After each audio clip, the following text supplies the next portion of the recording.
But Elle gives me Joel. Like, they kind of mirror each other to me. And the lengths that Joel will go to and the violence that he will do, I'm pretty sure Elle will likely go to the same lengths. What's up? Welcome back to my channel, King Nikki TV, where I give you commentary on popular movies and TV shows. In this video, I will be recapping episode 4 of the HBO Max series, The Last of Us. This was another episode that was, slightly a little different change of pace from what we got initially. Not quite as thrilling, but we still got a really good story and really good character development.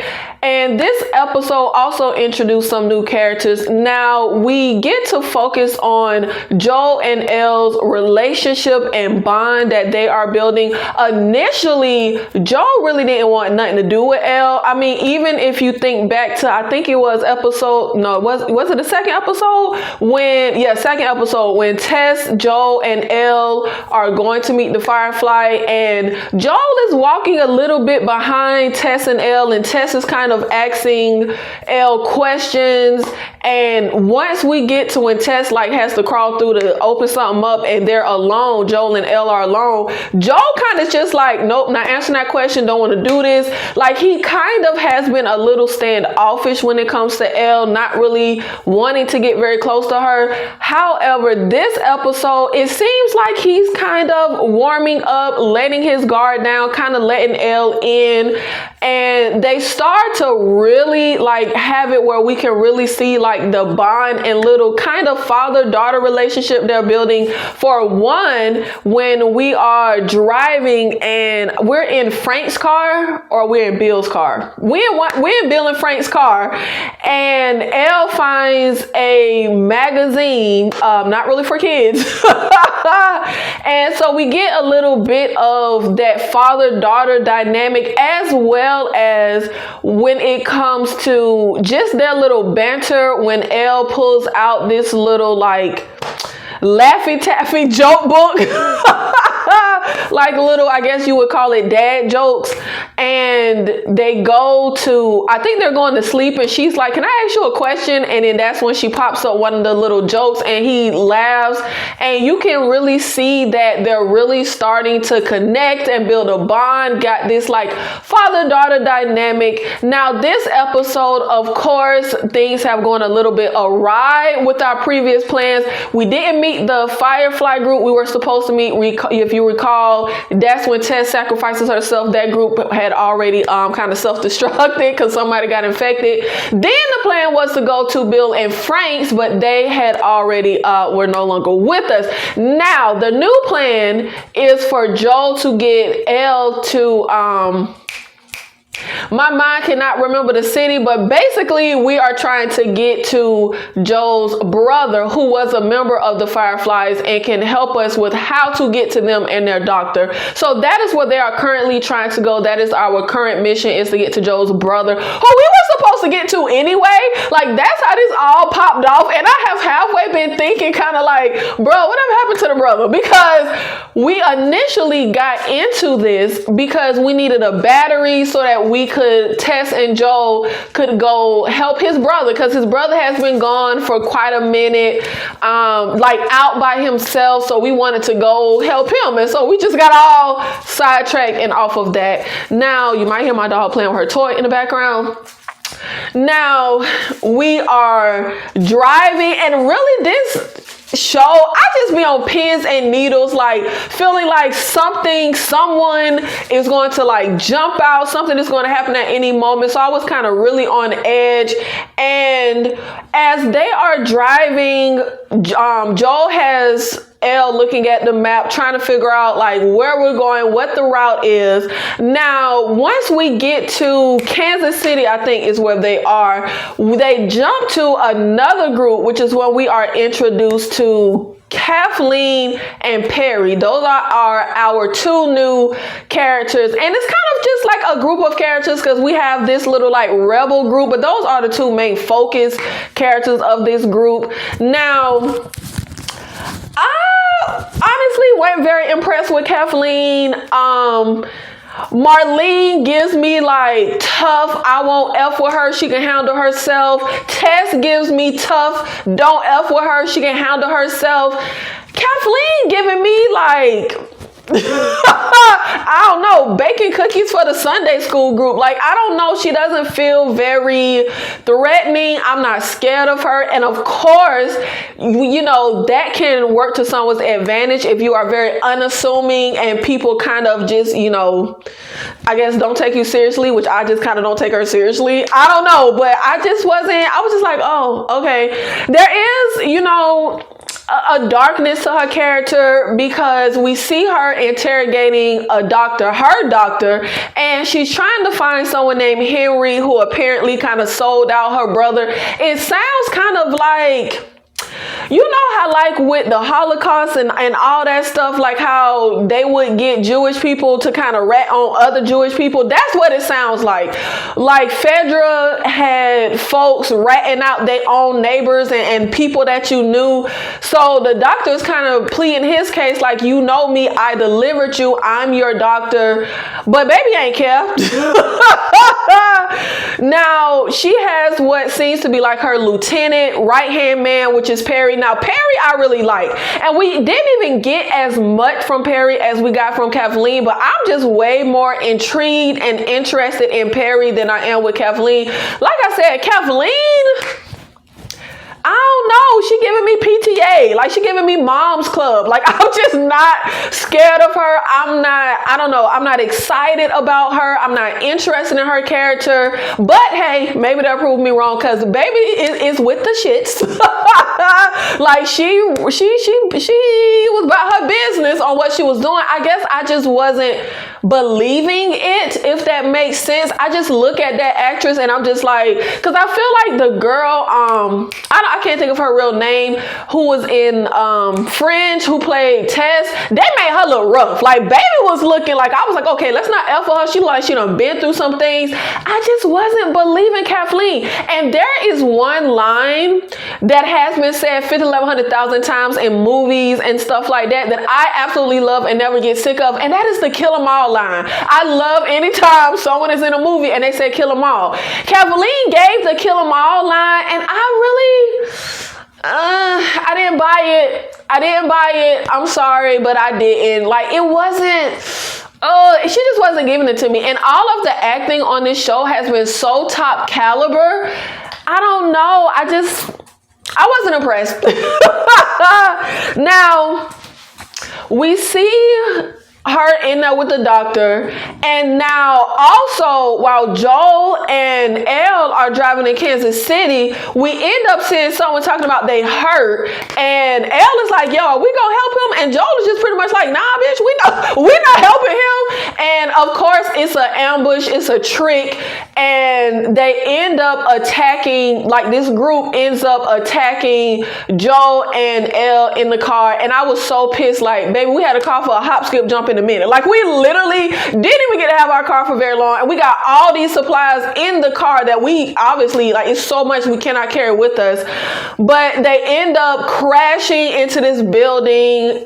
It was spikes on the ground that flattened their tires. They were throwing stuff at the truck, and Joel tells Elle to go hide while he tries to fight off the threat and what's happening. And you know, we have a little shootout, and Joel takes them out, but then there's one guy who kind of sneaks up on Joel, and they get into a fight that Joel is losing. I want to say he was getting choked out, if I remember correctly. And remember, Elle got her gun, and this was another peek into their father-daughter dynamic, and even the protectiveness that Joel has when it comes to Elle, because Joel has not wanted Elle to have a gun, period. And I was like, well, why she can't have a gun? Because I would think in this day and age, baby, I'm gonna get an 8-year-old a gun. Like, we all need to just be able to protect ourselves. But anyway, he doesn't want her to have a gun. Of course, we saw where when we were at Frank's and Bill, she got a gun, and she had a little taxi driver moment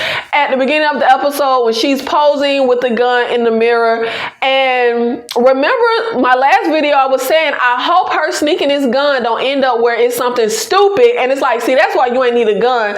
I was saying that I hope it's a situation where she ends up saving Joe. And it's like, good thing you had that gun. And that is exactly what happens. She comes out of hiding while old boy is on top of Joe and she shoots him. She doesn't kill him, but she shoots him. Now, this part I thought was crazy. When she shoots him, the guy's just like, hold on, wait. He like says, my name is Bob. I can't remember his name.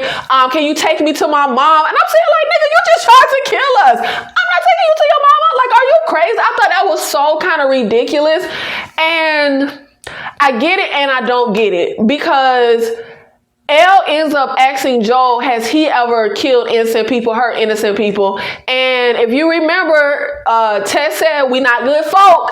So Joel pretty much is like, he has used that ruse before that they tried to use on them. He did what he had to do, him, Tess, his brother, to survive at the beginning. So yeah, he done did stuff like this. Fine, whatever. You do what you had to do to survive. It's still wrong, but hey, you did it. You were trying to survive. But my thing is, you attack somebody, you can't really expect sympathy or anything like that. You attack someone. So him being like, can you take me to my mom and stuff like that?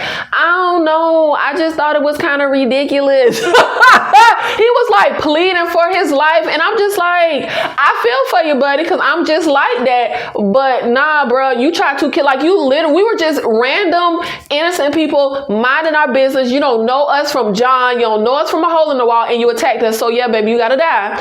Now back to Kathleen and her little rebel group. It turns out the situation with them is they took this city over from the military, federal, I think it's called. They took this city over. They're not with the Fireflies. They're just their own little rebel group that took back their city. And they are looking for someone named Henry, who Kathleen, I don't know how she know, but she feels like she knows that Henry ratted out her brother, and it's the reason why her brother got killed. That is who we are looking for. When we find these dead bodies that are from Joel, she assumes that it is Henry, or, you know, we see the truck. She thinks that, hey, Henry has a radio. He called in folk.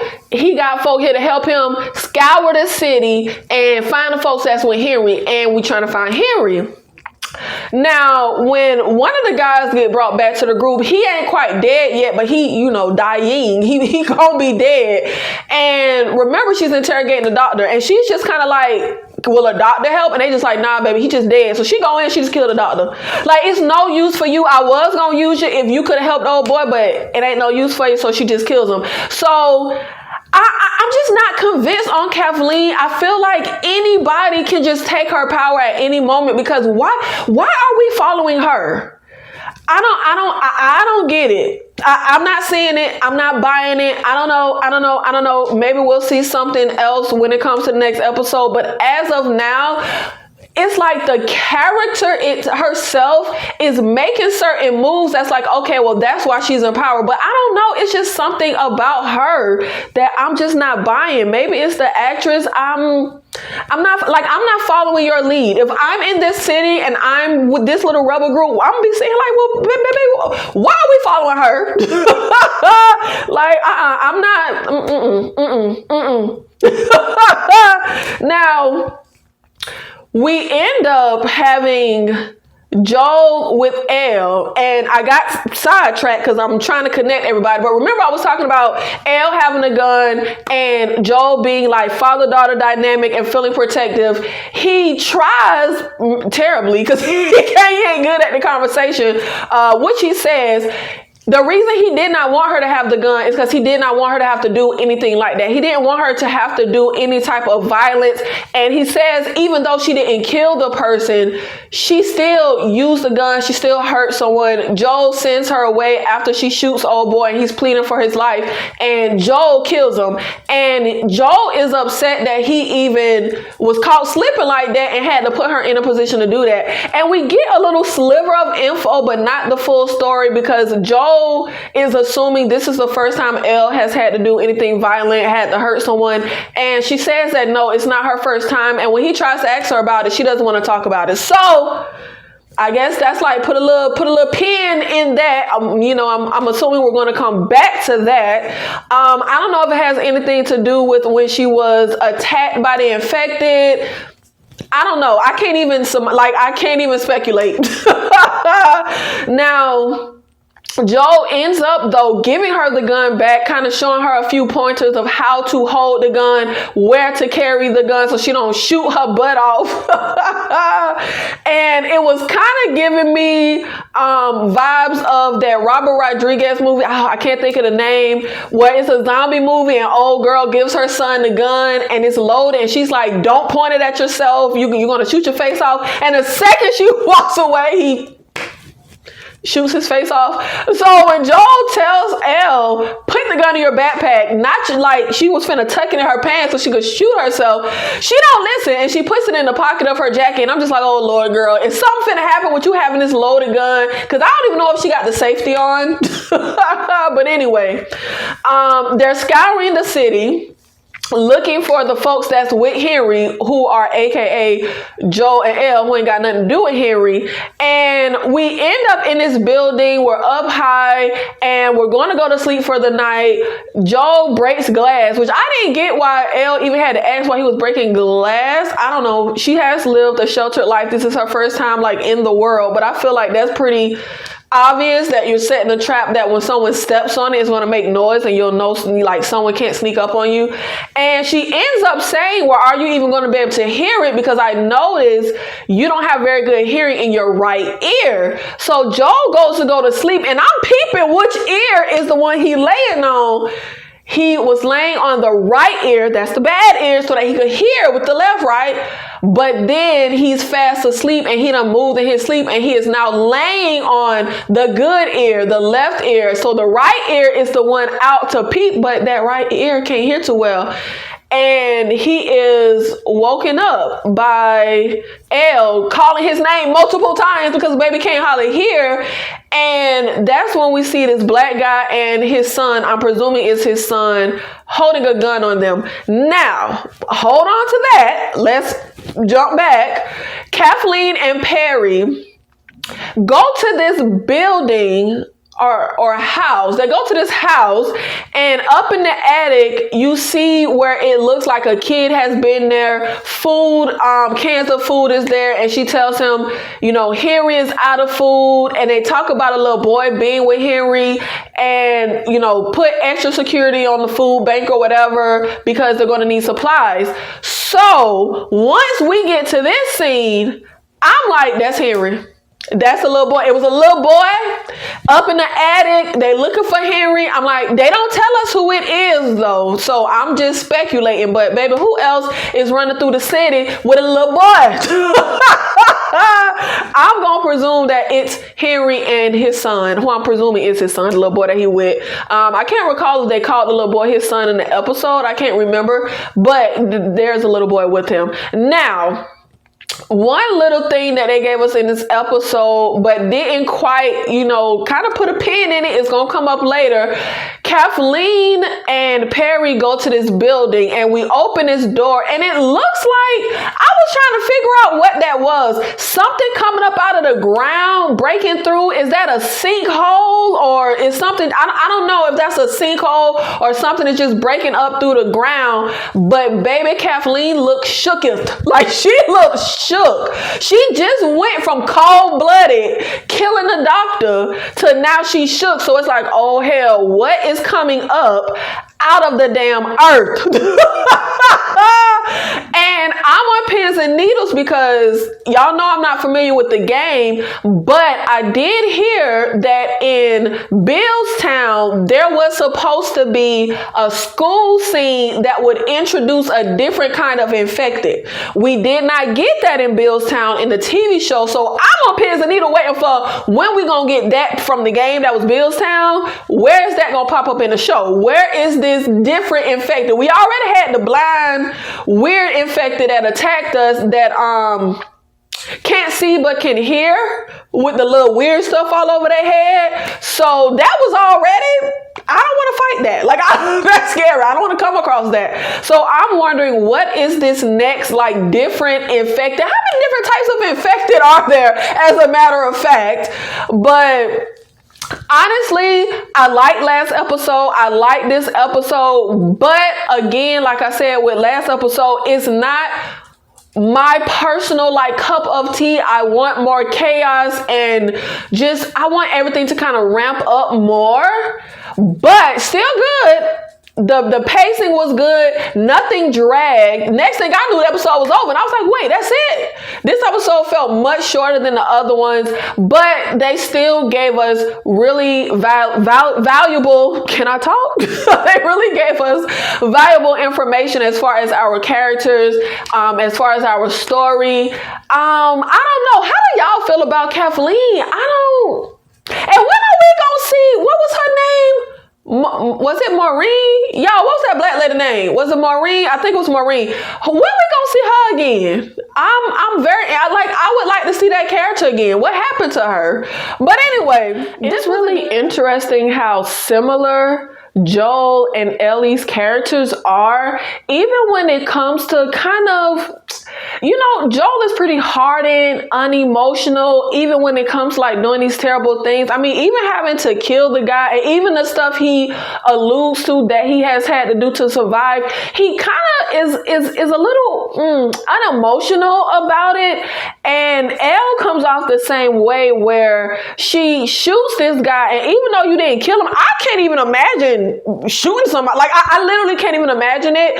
And then having to hear the guy plead for his life and get killed anyway. When Joel tries to talk to her about it, she goes from, and when you look at the actress and her expression in the moment, she goes from kind of, I want to say traumatized, to just shrugging it off, kind of, to me, mirroring the way that Joel tends to handle things. I feel like they both maybe compartmentalize, but maybe I read too much into it, but they are very, very, very, very similar. And it's really interesting in the fact that Joel and his daughter were actually pretty different. Joel's daughter's response to seeing someone killed in front of her, which wasn't even someone killed, it was an infected killed, versus Ellie's response to the violence that she has seen done in front of her, is actually really interesting.